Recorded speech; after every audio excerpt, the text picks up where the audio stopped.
ونقص من الأنفس نفطة إلا يسوي منايا والنفطة مركز غير كله امتحامية وحيابها النفطة لقوا امتحامنا وحكم إذا حنون نضا حنون مركز ويمادو وقفك كل إلهي سبحانه وتعالى وحي نوتي دي أسبابه يطريقوين الله مره إلهي با حنون كنا كينا عافمات كنا يستقع أياق عنك كوهية oo ka qaadaya dhibtii caafimaadna kuugu bedelaya nabiyullaahi ibraahim waxa uu lahaa isagoo arrinkaa caddaynaya ilaahay arrimaha uu gaarka leeyahayna inay tahay sheegaya wa idaa maridtu fahuwa yashfiin haddii aan xanuunsado ilaahay waa ka caafimaadka isiiya haddaba sababo ilaahay inoo jideeyey marka caafimaad la doonayo ayaa jira sababaha waxaa ka mida in ilaahay la baryo sababaha waxaa ka mida in qur'aanka la isku akhriyo oo la isku tufo sababaha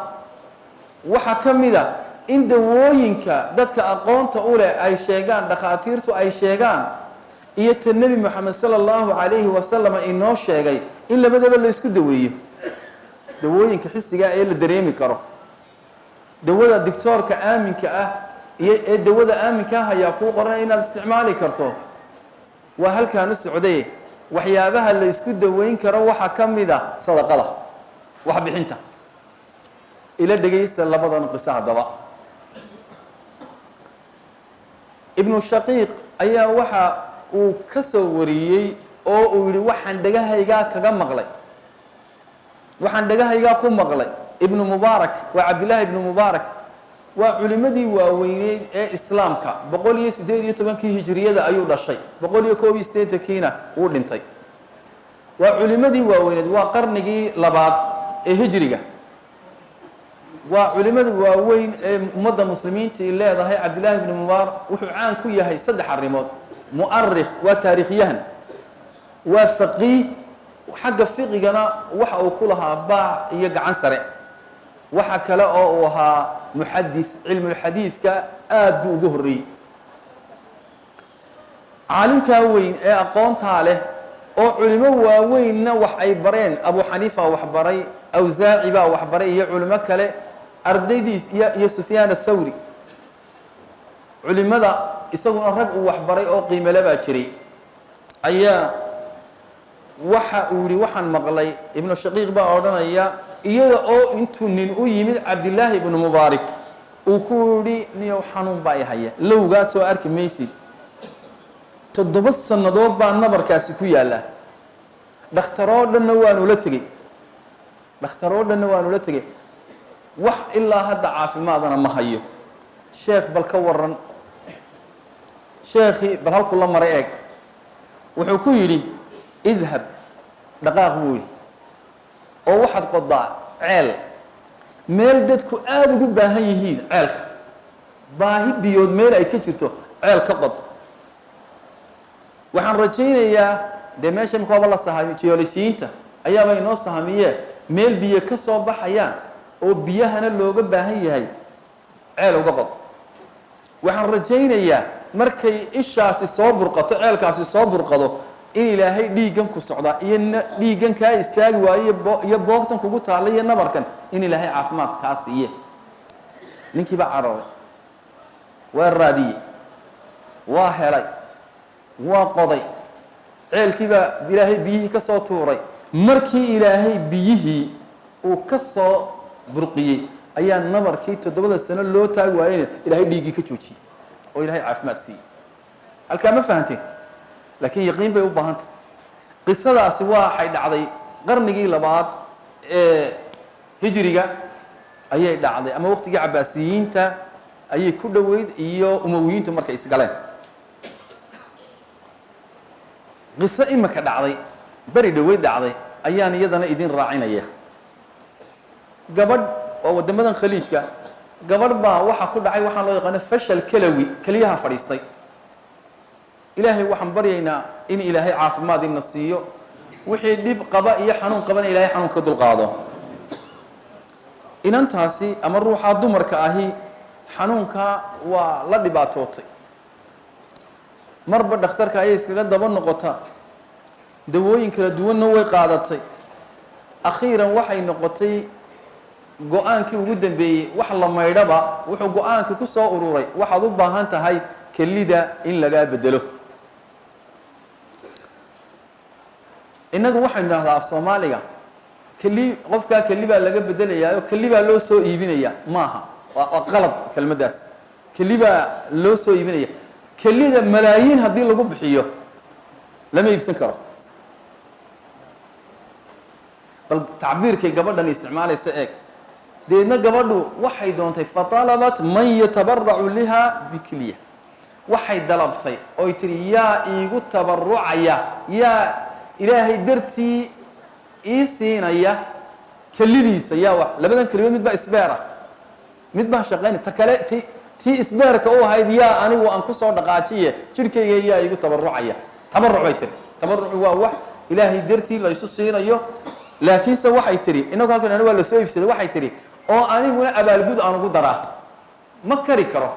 inaan keli iibsado laakiinse yaan aniguna abaalgud siiyaa walaalkaa ixsaanka iyo samafalka sameeyey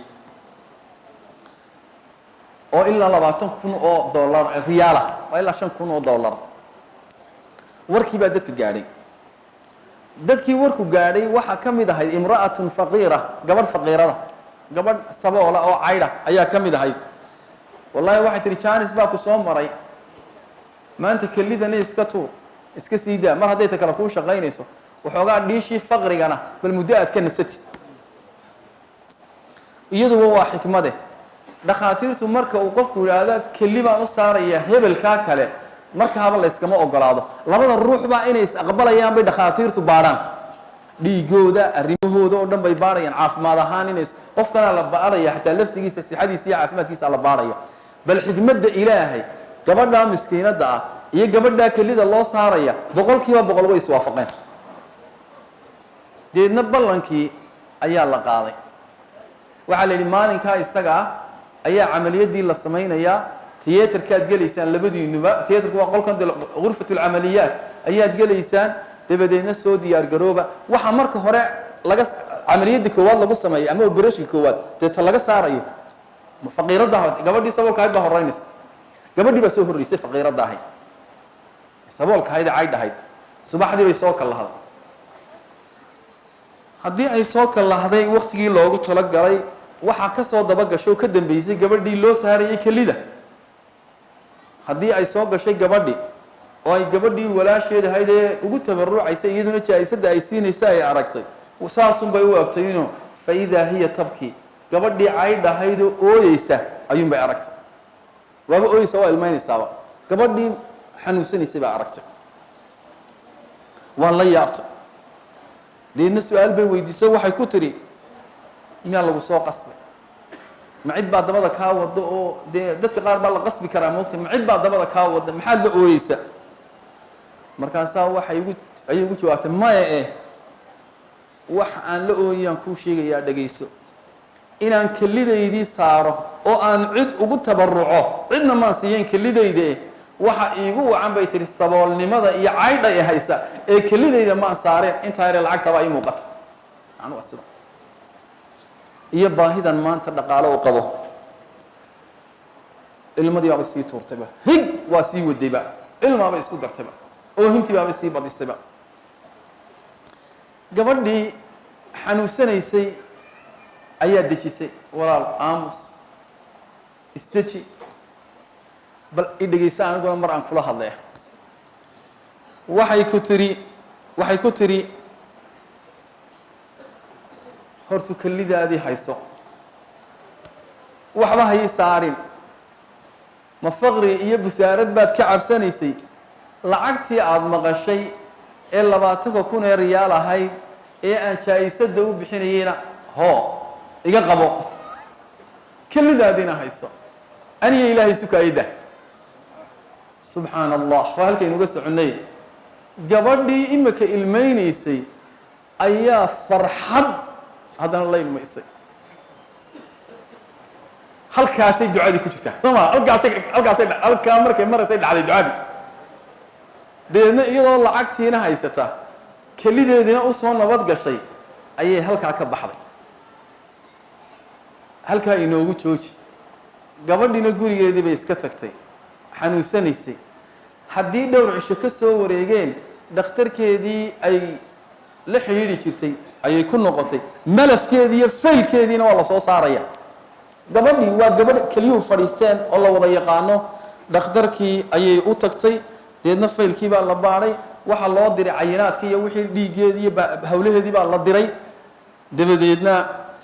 lam yajiduu aya atharin lilmaradi, waxbaba waa laga waayeyba. xanuunba waa laga waayey. yaa xanuunka gacanta ku haya? caafimaadka yaa haya? sabab ilaahay muxuu uga soo dhigay? sadaqadii baa ilahay uga soo dhigay.